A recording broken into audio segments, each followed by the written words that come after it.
Pedro Lopez.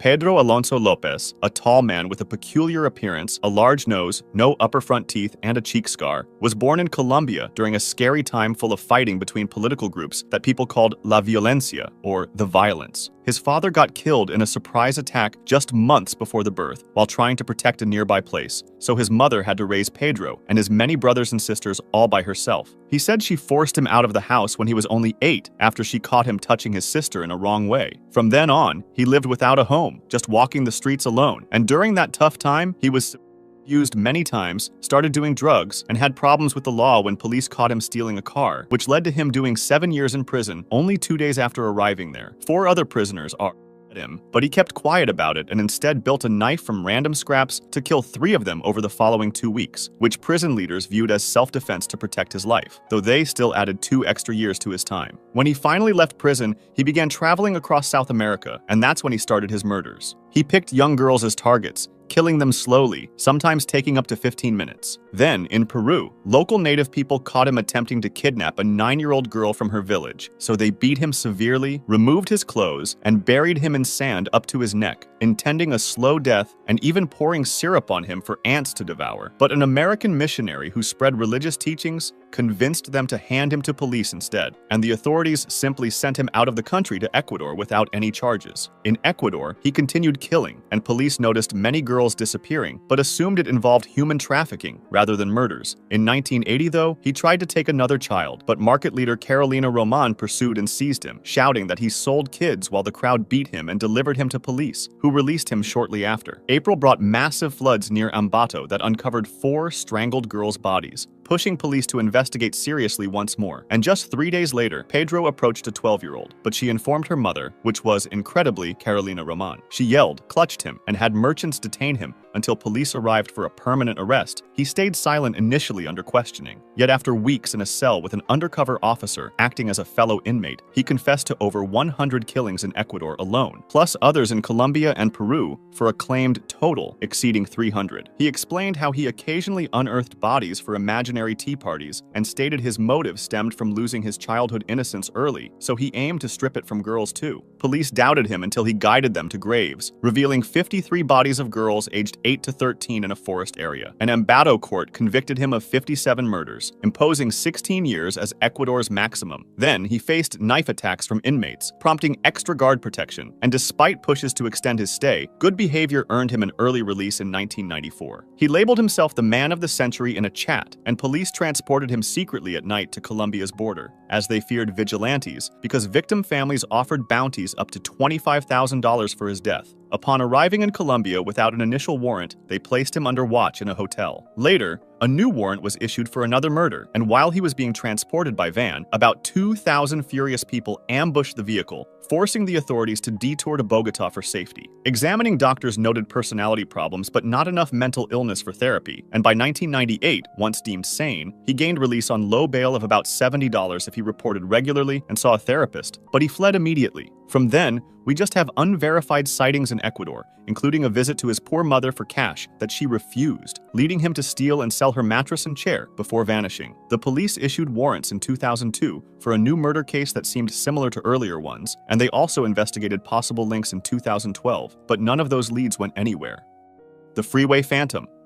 On an ordinary evening, a 13-year-old girl left her home in southeast Washington, D.C. to buy groceries. She never came back. 6 days later, her body was found without shoes on a grassy hill beside I-295, behind St. Elizabeth's Hospital. She had been sexually assaulted and killed. No one knew it yet, but Carol was the first victim of a man who would soon be known as the Freeway Phantom. A few months later, a 16-year-old disappeared while walking to her summer job. Witnesses saw her getting into an old black car with a man driving, but no one got the license plate number. 11 days later, her body was found only 15 feet from where the first girl's body had been discovered. The killer had chosen almost the same spot, as if to taunt investigators. Again, she was fully dressed but missing her shoes. Then came 10-year-old Brenda Faye Crockett. She went to the store and never came home. And that night, her family received 2 terrifying phone calls. Brenda was crying and saying a man had picked her up and that she was in a cab heading home. Then, in the second call, she asked, "Did my mother see me?" and said she was alone in a house with that white man. During that call, heavy footsteps could be heard in the background. Then she said, "I'll see you," and hung up. Hours later, a hitchhiker found her body. Police believe the phone calls were staged and that Brenda had been forced by her killer to make them in order to confuse investigators. Then, after yet another murder, the press gave the killer his name, the Freeway Phantom. The next victim was different in some ways, though 18-year-old Brenda Denise Woodard had dinner with a friend and caught a bus home around 11:30 p.m. The next morning, her body was found near the Baltimore-Washington Parkway. She had been stabbed and strangled, but this time, she was still wearing her shoes, and inside her coat pocket was a note. It was written on a piece of paper torn from her school notebook. It said, "This is tantamount to my insensitivity to people, especially women. I will admit the others when you catch me if you can. Freeway Phantom." The word tantamount caught detectives' attention, as it was formal and not a word most people used. After this, almost a year passed, and then yet another victim was killed. Then, out of nowhere, the murders just stopped. The investigation pulled in every major law enforcement agency, DC Police, Maryland Police, and even the FBI. But it soon became one of the most frustrating unsolved cases. Files went missing, evidence was mishandled, and every promising lead fell apart. Detectives interviewed hundreds of suspects, and one inmate even claimed to know who had committed one of the Freeway Phantom murders and shared details only the killer would know under the agreement of remaining unidentified. But when a politician told the story to the press, the inmate shut down and refused to talk again. Years later, suspicion fell on a man named Robert Elwood Askins, who had a long and disturbing past. He poisoned prostitutes with whiskey laced with cyanide, killing one, and days later stabbed another woman to death. He was declared insane and sent to St. Elizabeth's Hospital, the same hospital near where the first victim had been found. After his release, he murdered again and was later convicted of more assaults. Also, when police searched his home, they found court papers in which a judge had used the word tantamount, the same unusual word from the killer's note. Co-workers also said Askins liked to use that word often. But even with all that, no physical evidence linked him to the Freeway Phantom murders. Askins denied everything, saying he could never do such things, and he spent the rest of his life in prison for other crimes and died there in 2010. More than 50 years later, the Freeway Phantom case is still unsolved. A $150,000 reward still stands, and the case remains open. The Vending Machine Killer.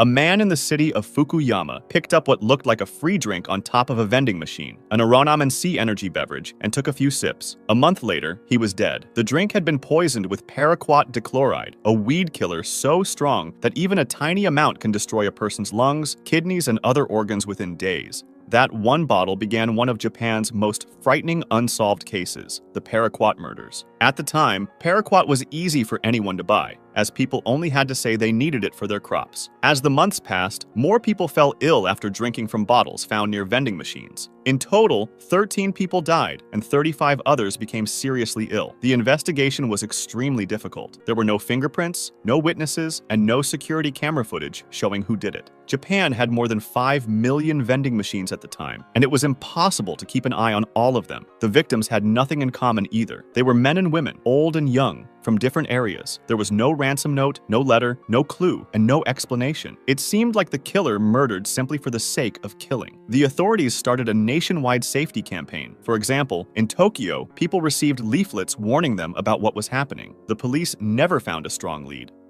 The Doodler.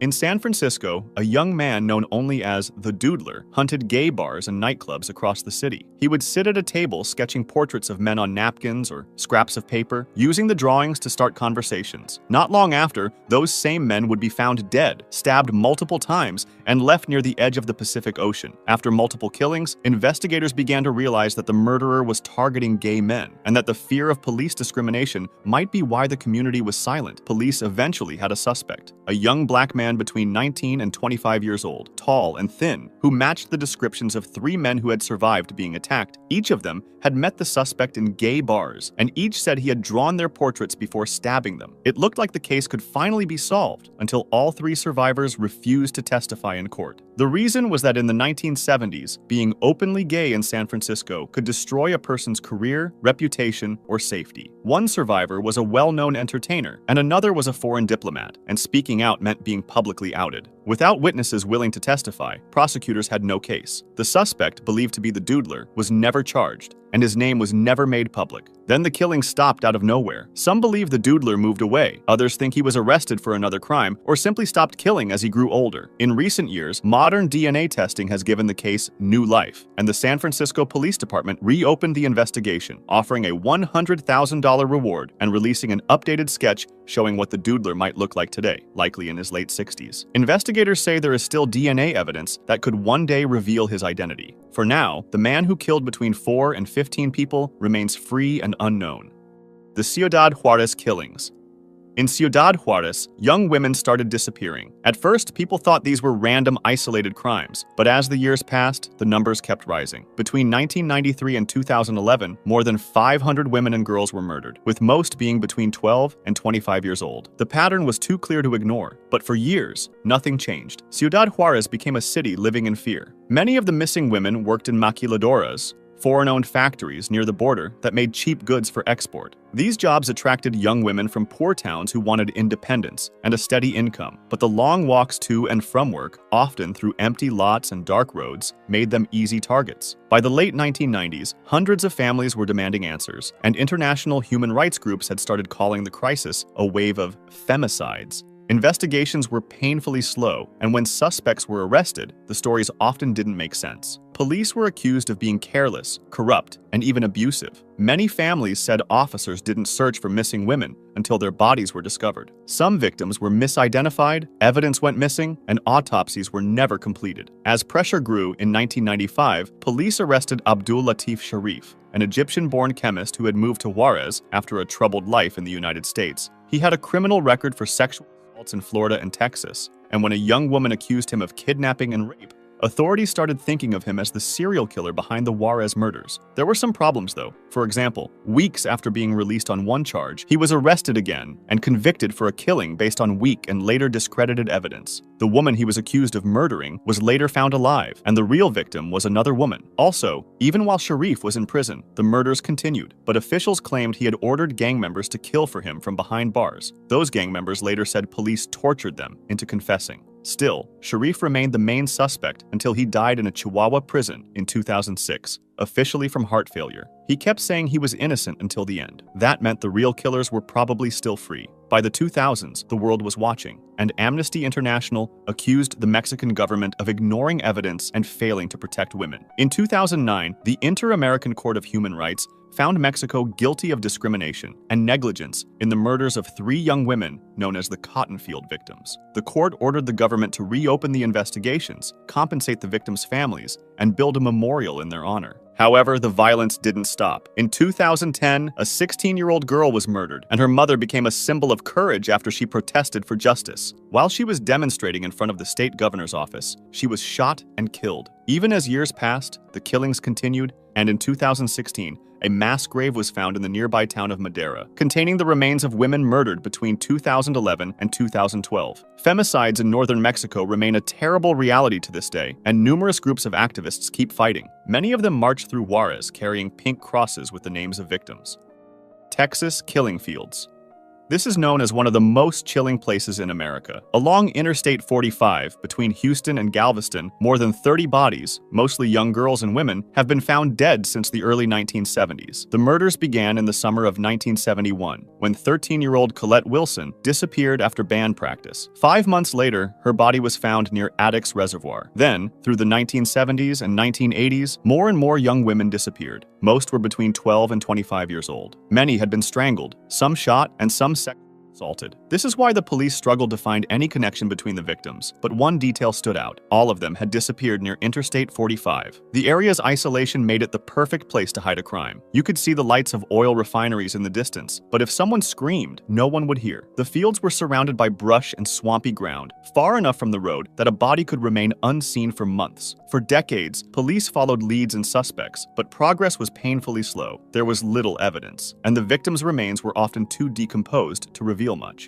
In 1972, officers arrested a gas station worker named Michael Lloyd Self for killing 2 girls. He confessed after long hours of questioning, but later said he had been forced and abused into saying he was guilty. The same officers who interrogated him were later convicted of mistreating prisoners, but Self's conviction stayed in place. He died in prison in 2000, and only afterward did officials admit they thought he was probably innocent. Another major suspect was Edward Harold Bell, a known predator who lived near the beaches where several victims were last seen. In 1978, he killed a young man who tried to stop him from exposing himself to a group of girls, then fled the country for years before being captured. From prison, Bell wrote letters claiming he had murdered 11 young girls in the 1970s, including some of the Texas killing fields victims, but he was never charged with those crimes, and his confessions were never proven true. He died in 2019, taking his secrets with him. Other suspects appeared over the years, and in the 1990s, new victims began to emerge. 13-year-old Crystal Jean Baker was found strangled near the Trinity River, and years later, DNA from her clothes matched a man named Kevin Edison Smith, who was convicted in 2012. Around the same time, 3 girls were killed by another man, and decades later, DNA evidence and his own confession linked William Lewis Reese to their murders.